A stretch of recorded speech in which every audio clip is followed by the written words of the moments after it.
Hello everybody, welcome to this week's episode of the County Seat. I'm your host, Chad Booth. You know, in the world of software, a new version is always good. When you go from Windows 7 to Windows 10, it's usually marketed or perceived as a good thing, but not always. What happens when you apply that process to land planning? BLM is set to announce their final determination on a thing called Land Planning 2.0. According to the BLM, this is a streamlining of a process, and it's a system that works more efficiently in making long-range plans on public lands. But local county government said this version of software needs to go back and be re-engineered. Let's find out about what the plans are and how they function differently before we go to our panel discussion. Have you ever wondered who makes decisions about public lands? Well, it depends on who manages them. For the 245 million acres of land that the Bureau of Land Management manages, some changes to the decision-making process are coming that a lot of county officials are less than thrilled about. Let's learn a little bit more about the changes the BLM recently proposed, known as BLM Planning 2.0. Well, Planning 2.0 is a new twist on planning that BLM is trying to instigate. The planning process that's been in place had local governments, particularly counties, as cooperating agencies that we could work directly with the agency in planning that went on. It put us at the table to talk about issues ahead of some of these NGOs or non-governmental groups, some of the environmental groups that are in there trying to persuade and do everything, bringing people in from outside of the area, you know, that really are not impacted by some of the things that go on within the county. So this 2.0 puts the counties back and kind of makes them not as important. Some of these changes may seem counterintuitive, and let's find out what the negative effects of them may be. You know, some of the things that the environmental groups have been able to get incorporated into some of the plans are different from what the county would like to see. You know, whether you're in a timber area where you want to see some more timber cut and better management of the forest, why that doesn't happen, or ATV trails. You know, they've been big time responsible for getting our access cut off to the public lands. Many county officials feel that decisions about the land should be left up to those that have to live every day with the decision, and those that are accountable to their citizenry by being in elected positions. But is Planning 2.0 really at odds with this idea, or is it just misinformation? Well, from my interpretation of 2.0, it moves it back a step from having the counties really able to give the input that they want and have the communication with the BLM. And I think that's critical because the NGOs coming in from outside of the area, there's no skin off their nose if some of the things that they go in and cut access or do whatever they're going to do to interfere with the plan that's there right now that's affecting people's livelihood in the area. Why, you know, it has a big impact locally, and to them it's just another project they're working on. Clearly there is much more to discuss. Will BLM Planning 2.0 definitely come? Will it have the adverse effects that seem possible? And how will land planning change moving forward? Stay tuned, our guest panel will have the answers. For the County Seat, I'm Cameron Porter. Thank you, Cameron, for that report. Well, we've gone through the process of covering the ingredients, we've cooked it up in the kitchen, and now we'll come back and see what the final outcome will be with our panel discussion here on the County Seat when we resume our conversation about Planning 2.0 and the BLM. What would you do with an extra day in Utah Valley? Explore the Wasatch Mountains? Snap a family photo at Bridal Veil Falls? Cool off on Utah Lake or the Provo River?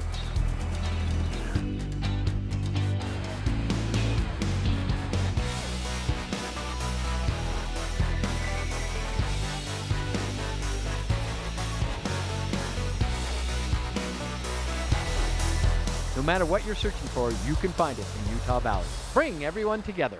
149 million years in the making, dinosaurs once roamed this land.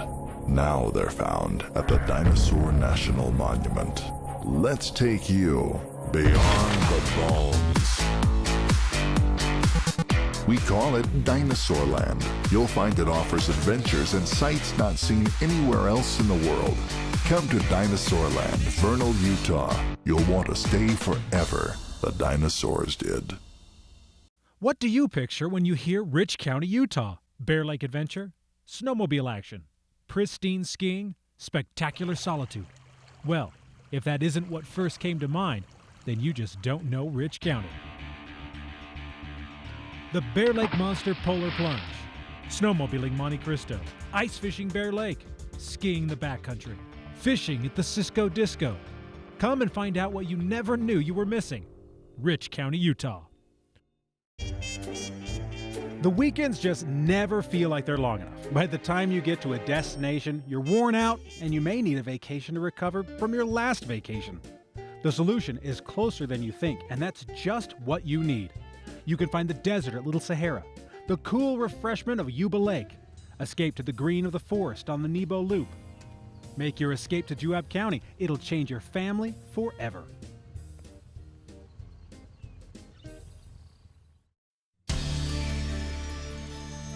Welcome back to the county seat. We are talking today about 2.0, the new planning rules and regulations being proposed by the Bureau of Land Management and how they deal with public land planning. Boy, that's a mouthful. Joining us for our conversation is Celeste Malloy, who's the Washington County Deputy County Attorney, and Mike McKee, who is the Uintah County Commissioner. Thank you both for making your trip to our studio here for the show today.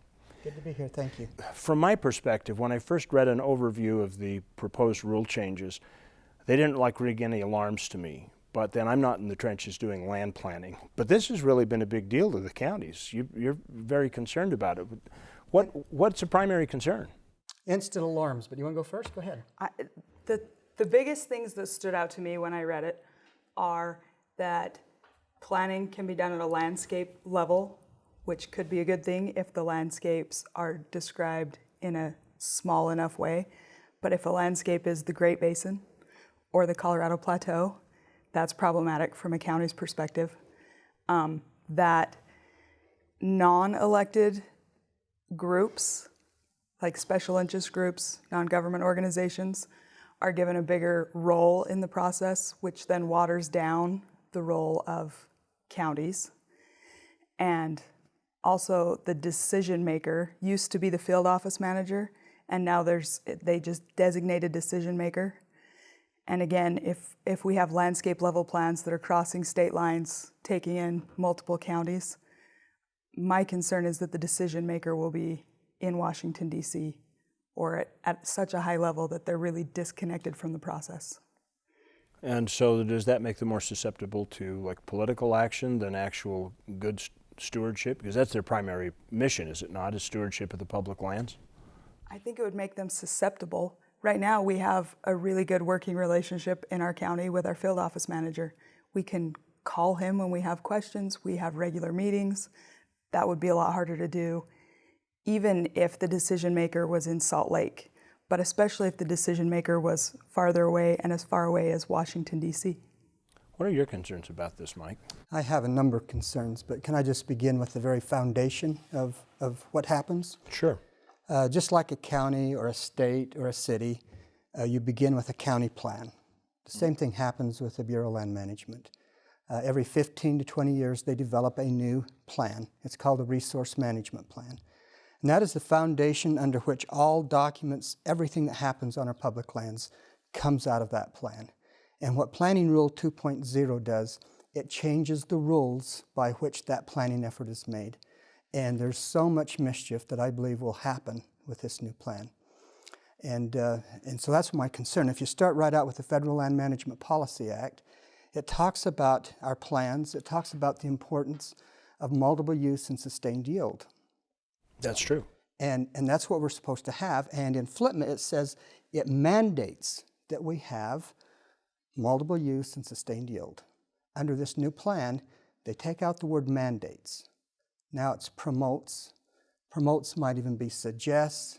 How far, if you've got an administration that really does not want to do multiple use and sustained yield, you start taking out those requirements. That's a small little thing, but there's so many other things that begins in, consistency with state and local plans. I'd like to talk about that when we get a couple minutes. I'd like to talk about, the cooperating agency status, economics. There are a number of issues there that they're problematic. What concerns me about this, and what I can't quite figure out, FLTMA is a law passed by the United States Congress.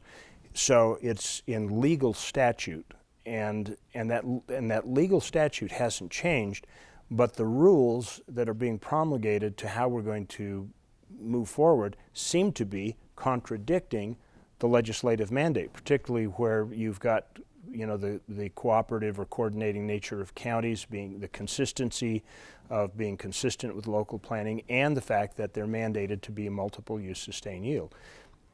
Is that legal fodder for a challenge? It might be. Generally, in the rule as it was sent out for comment, there's not a direct conflict. The statute is written in more broad terms, and then the specifics of how it's going to be implemented are written into the rules and regulations that the agency writes. And that's why it matters so much that we pay attention to BLM Planning 2.0 or whatever rule or regulation is out for comment, because the devil's in the details. Well, I guess part of it that you brought to mind that is of some concern to me is about consistency, and we're going to pick that up when we come back from our commercial break here on the County Seat. We'll be right back. ATV? Check. Four-wheel driving? Check. Bouldering? Check. Mountain biking? Check. Hiking? Check. River rafting? Check. Adventure is about more than just crossing activities off of a list, but hey, if you can find a place that gives you everything you're looking for, all the better. In Emery County, you'll find the San Rafael swell, trails, lakes, and the small-town hospitality you're looking for. San Rafael Country, in the heart of Utah. Visit us and check something off your list. There is a place where looking out means looking in, where an impression lasting only a few seconds will be imprinted on a life forever, where courage is forged and innocence rediscovered, where remembering is rewarding and forgetting unforgettable. There is a place where truth is felt and where seeing is believing.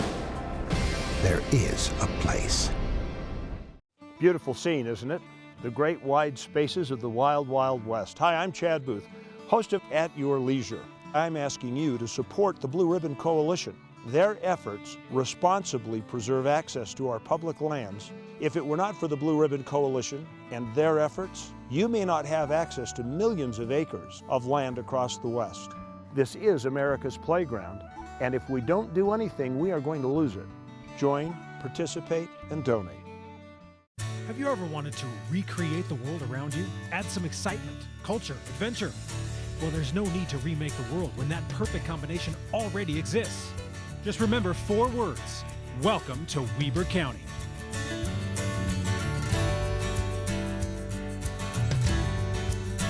In Ogden, you'll find everything you're looking for, from the top of Powder Mountain to the restaurants of our revitalized downtown. Ogden, Utah, mountain to metro and everything in between. Visit Ogden.com. Welcome back to the County Seat. We are talking today about BLM Planning 2.0, new rules and regs that will govern the land planning process. I had a consistency question, and Celeste, I think I'll throw this to you to start, but I know, Mike, you have some stuff to talk about. It seems to me that it's been very clear all along that, and the law states, that their planning is supposed to be as consistent as possible with local planning. And yet, even in the realm that we've been with the Planning 1.0, it seems to me that BLM land management plans are quite often at conflict with local planning. So how does this improve things any? Well, I don't know if it does improve things. It will change things. It used to be that they had to be as consistent as practicable. They're taking out the word practicable because nobody uses that word. Are they replacing it with a better one? I think they're replacing it with practical, but the thing I found most concerning about it is that they're now required to be consistent with a a publicly adopted local land use plan or a state law, but not policies. And when it comes to public lands, most of what a state or a county will have will be policy on how they want to see things managed and what's important to them and their economy and their custom and culture and way of life. And that's explicitly in BLM Planning 2.0 not something they have to be consistent with. So notice the change that happens in the rule. As it states today, the BLM planning process is to be consistent with state and local plans to the maximum extent possible. If not, they have to demonstrate why it cannot be consistent with state and local plans. The new rule now will say they must be consistent with the Council of Environmental Quality. So who do we become consistent with? This takes out state and local governments. They now become consistent with the Council of Environmental Quality. Who's that? Well, that's a group that's going to cause mischief. You know, if we're going to just turn this to the environmental community, we're going to have a very different way that our public lands are managed. I believe this is the biggest debate that's happening really in the state, really has to do with our public lands. You take my county, we're 15% privately held property. State of Utah, we're about 2/3 publicly owned property, held property. And so really the federal government has more to say what happens on our public lands than the governor does. And so it's very important that in our rules, everything that we do, that state and local government has a say in what happens. And this is what has been anticipated. This is what has been passed in law. And that should be the measurement we go by. And you know, what we're looking for is we're wanting to have potentially transfer of public lands or the Public Lands Initiative so we have more say. What this rule is going to do is take away the say that we do have, take that out of consistency with state and local plans and give it to the Council of Environmental Quality. It also shifts the burden for consistency from the BLM to the state or the local government. If they don't notify the BLM in writing of how the BLM plan is inconsistent with local plans, then they don't have a responsibility to be consistent. Notice that shift. That was on BLM. So they're basically flipping the, I mean, I don't want to put it in trial terms, but basically the burden of proof has shifted from the accuser to the accused. Yes, so they were required to keep abreast of local plans and try to be consistent with them. Now local governments are required to keep abreast of their plans. That might make sense if the management has gone to landscape level and is at a regional office, they won't know what local consistency is. So how is this going to, I mean, both your counties, the people that live there economically depend upon the productivity of federal lands. How's this going to impact that? One of the changes is that the economic impact will be measured at an appropriate scale instead of a local scale, and which is troubling. For example, when the Grand Staircase Escalante National Monument was formed, Wild Earth Guardians did an economic impact study and showed that there was an economic boom from creation of the monument. And the way they did that was including St. George and Las Vegas economies in the study, and those economies were doing well. A group from Utah State University did a study on the economic impact of the actual counties where the Grand Staircase Escalante National Monument sits, and it's been devastating to their local economy. It's very obvious. All you have to do is drive through those communities and you see it. Yes, so an appropriate scale as determined by a federal agency could be really problematic economically. It even goes further than that, because in rulemaking, there's a provision that states if there is an impact in rulemaking that exceeds $100 million, they have to go through that. And in the determination that the BLM has made, they've determined that the impact will be less than $100 million, which is just ludicrous. Take my county alone, there's more than $100 million impact. SWCA did an analysis of every well that's drilled. They say for every well that's drilled, there's about a $6 million economic value, total economic value per well. What would that be, 17 wells? We have 20 to 30,000 wells out in the Uinta Basin, either in different stages of. So help me understand how that changes, because it's not really clear to me. So and this is nationwide. Let me say, this rule would be that analysis would need to be nationwide. We far exceed that just in my county. So, and then for BLM to say, oh, in our self-determination, that doesn't rise to that number. So therefore, it doesn't come under their rule, or it does? How does that change? Then they're supposed to have to go through the requirements of the analysis and everything. But, you know, they're just saying we've determined that it would be less than that. So this rule is fraught with all kinds of problems. So that means that every time you take a turn, you're going to be forced to do like more economic or environmental analysis and a more detailed NEPA process, or am I from my point of view, it's flawed on their end, because if you have more than $100 million economic value in there, they're required to do certain things. They've made a determination that they don't need to, because the effects of this rule would be less than $100 million. Nationwide. Oh, okay, I see what you're saying. The rule itself will have less than $100 million impact total, so they. That's what they have determined. Okay. Otherwise, it has to what? Go back to the legislature, or how does it? What happens if it was over $100 million? Well, I think this is where challenges will come in. I think all the way through here, this needs to be challenged, and certainly all of our. Well, I think pretty much most all the counties in the state will be challenging this. I hope the state of Utah does. And it's not just Utah. I know Colorado's got concerns. I was going to say, you guys are both border counties. Does this spill over into your neighboring counties? It does. Absolutely. This will affect every county in the country that has public lands. I have a letter that came from Moffat County, and in fact, Moffat County was on this very, very quickly. And so this is a concern westwide. Great. We're going to take a quick break here on the county seat. We'll come back for final thoughts. It's a little bit sobering.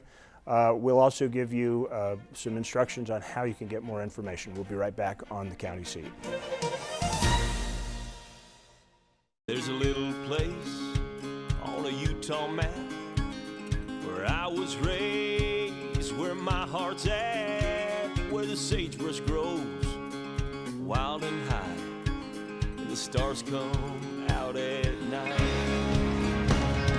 Oh, there ain't nothing like being raised in the basin with a Ute reservation, skiing starvation, that Duchesne County life. When the road takes you farther than you knew possible, when the world is more beautiful than you've ever seen, when home is more comfortable than it should be, this is when you know you're in Kane County. The perfect mix of rural and urban, culture and adventure. Glendale, Orderville, Kanab, Bigwater, small towns with more to offer than just peace and quiet. Kane County, Utah. Find the new you.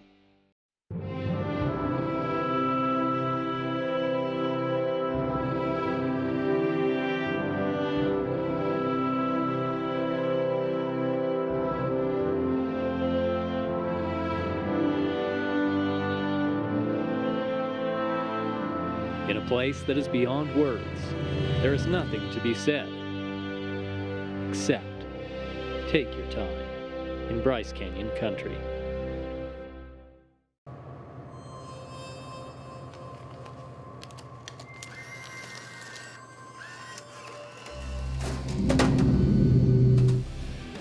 Unlimited opportunity for adventure. It's all about knowing where to look.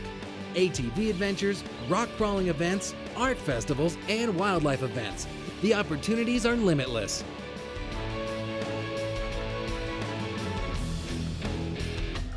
Pick your adventure in Millard County. Welcome back to the county seat. We've been talking about Planning 2.0 for the BLM, a new set of rules. It's been a very interesting discussion. Obviously, we've just barely scratched the surface of this problem. So, final thoughts? Final thoughts. The version of this that we all commented on is troubling because it waters down the effect that elected officials can have on a BLM resource management plan. And it elevates to almost the same level special interest groups, NGOs, who are not elected officials and not representative of the entire population.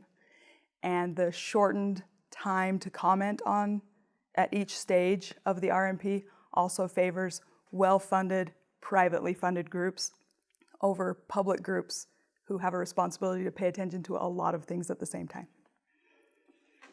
That's a problem. The public accountability it should be troubling. Mike? You know, a very similar thought that Celeste has is in state and local governments, we are elected by the people. And to the very best we can, we try to represent what those interests are. And we have had an elevated status, which is known as cooperating agency status.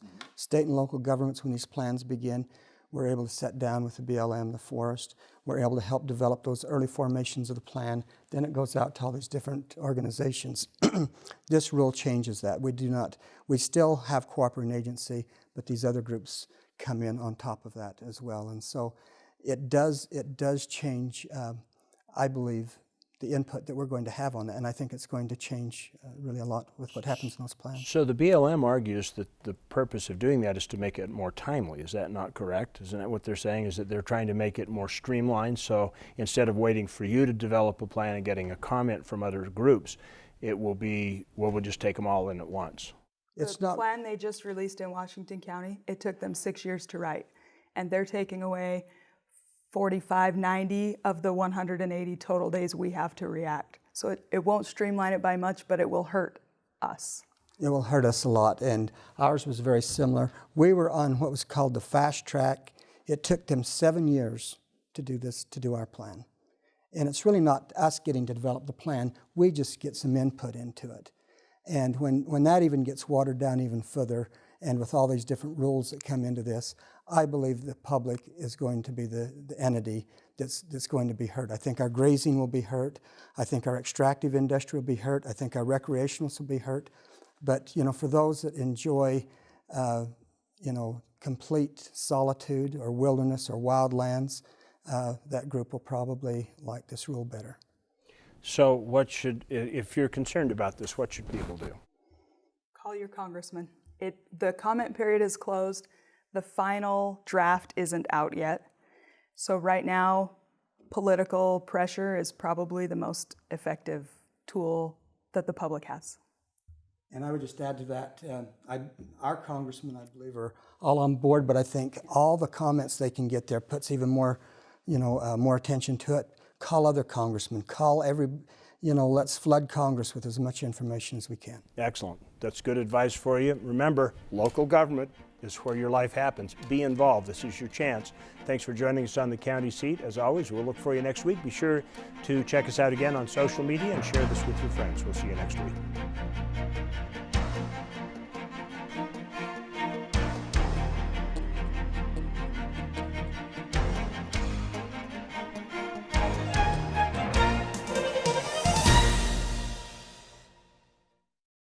If you'd like to share this video with your friends, well, you do that right here. If you would like to subscribe to our YouTube channel, you do that over here. If you'd like to interact with us on the county seat, that happens over here. If you want to watch the next episode of the county seat, you can catch it Saturday night at 11 or Sunday morning at 8:30 on ABC4 Good for Utah.